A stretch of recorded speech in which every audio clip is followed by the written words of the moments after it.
Ladies and gentlemen, prepare yourselves for the one and only World Improv Network comedy show on Mile High Sports Radio. Take part in the show by giving your questions to the cast for each show segment throughout the week, or live during the show by hitting them up on Facebook at World Improv Network, on Twitter at World Improv Net, or by calling in to Mile High Sports Radio studio line.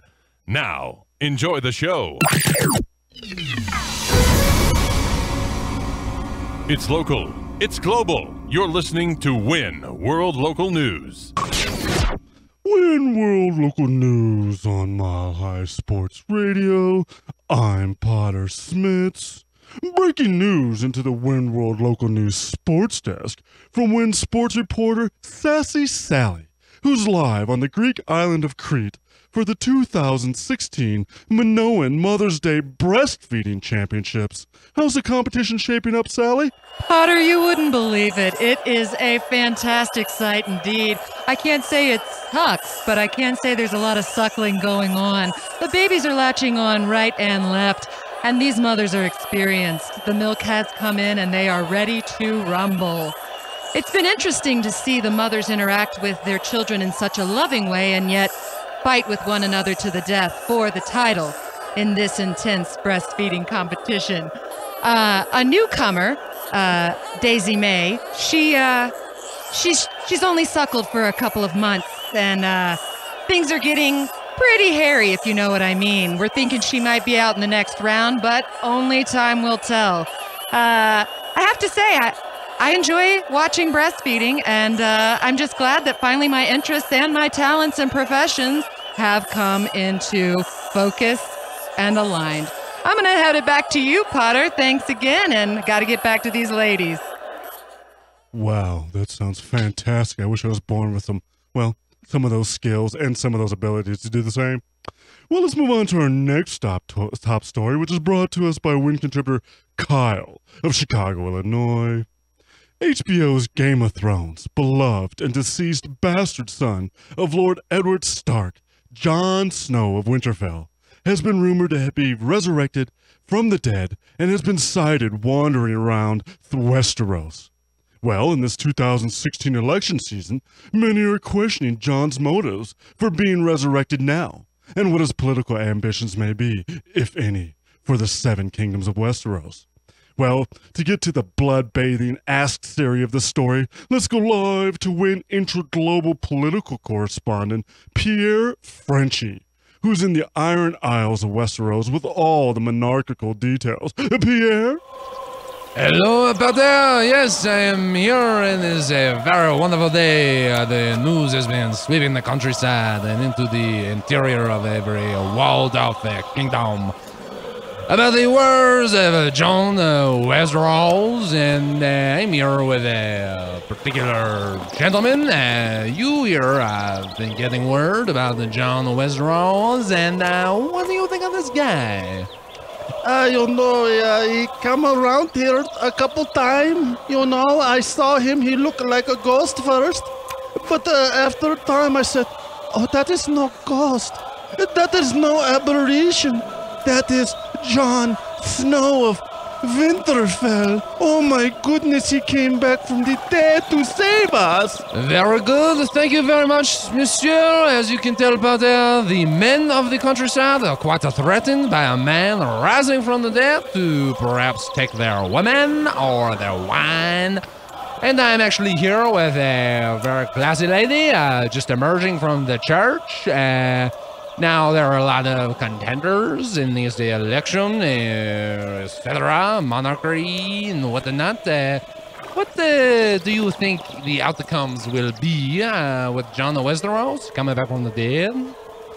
There is only one man who can rise from the dead, and that is Jesus Christ.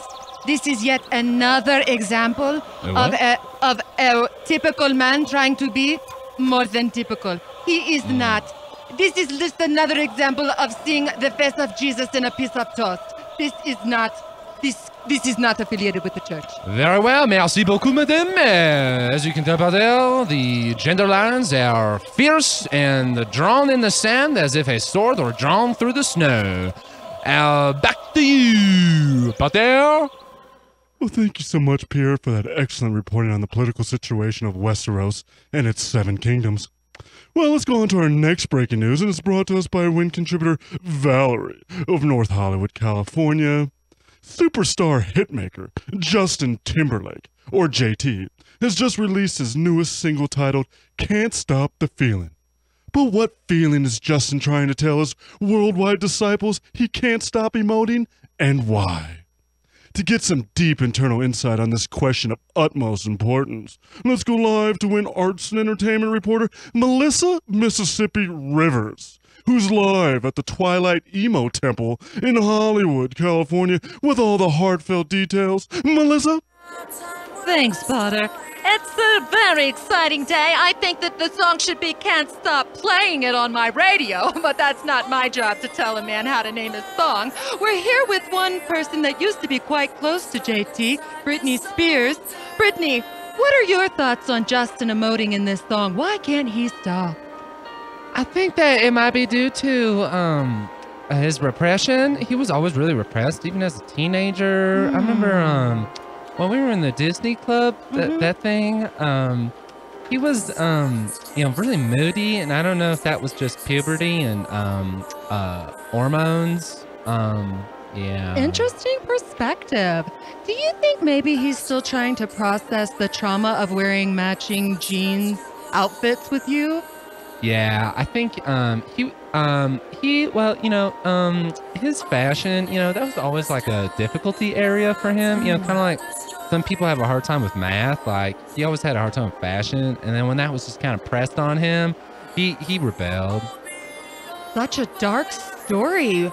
JT appears so light and airy, and yet we see he has a sordid past. Brittany, it's been wonderful to talk to you about this. Do you have any last thoughts on maybe why he has so much sunshine in his pocket? I don't. Well, I have a few theories about why he has sunshine in his pocket, and it's because the man's happy. I hope he is. Because I remember we had some frozen yogurt one time, and I remember his tummy got real upset, and maybe he's still getting over that. Interesting take on it. And now we know what the sunshine in the pocket's really about. It's Froyo. Back to you, Potter. Wonderful insight on JT's situation, why he's emoting so much. Well, now for a look at the global weather. Let's check in with Tulip Sunspring, who's still at Churchill Downs in Kentucky, at the post-Kentucky Derby hat hoopla. How are the hats and the weather looking like, Tulip?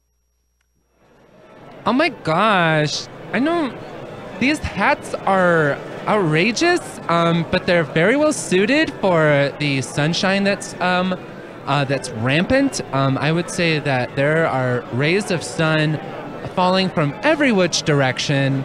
There's very little cloud cover. I'm looking at my weather instruments right now, and they are telling me that there is a 27% chance of precipitation, which will be quite awful for all these very dolled up ladies in their mascara.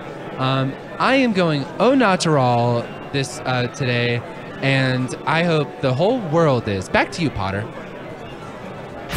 Well, thank you again, Tulip, for that excellent reporting on the weather, and thank you all for tuning in to WIN World Local News on Mile High Sports Radio. I'm Potter Smittss. Stay tuned for Community Court next on the World Improv Network. Give the WIN cast your suggestions via Facebook, Twitter, or by calling into the Mile High Sports Radio studio line during the break for a case that needs to be tackled during Community Court. Next on Mile High Sports Radio.